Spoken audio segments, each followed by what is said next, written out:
હું ટાટાના શોરૂમમાં ગાડી મૂકવા આવ્યો હતો. ગાડી મૂકી લેતા લો સર્વિસ કામ માટેનું. તો 15 દિવસનું કીધું હતું ને એ ગાડી મને 7 દિવસ પછી ભવનાથ રોડ ઉપર તિલવણી પાસે રાત્રે 9:30 અહીંથી નીકળેલી. 12:30 વાગે મેં ગાડીનો કબજો મેળવેલો. શોરૂમે આવેલો હતો. શોરૂમવાળાએ કોઈ પણ જાતનું એક્શન લીધું નહોતું. પછી રાત્રે 12:30 વાગે મેં એના શેઠને બોલાવ્યા.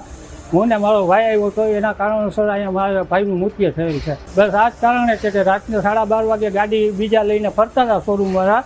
હવે એ શોરૂમનો માણસ છે કોઈ બીજો છે એ અમને ખ્યાલ નથી. મારે ત્યાં ભાઈની ગાડી સર્વિસમાં મૂકેલી હતી, જે 7/5/2024 રોજ મૂકેલી હતી, જે સર્વિસ કામ અને બોડી કલર કામ કરવા માટે મૂકેલી હતી.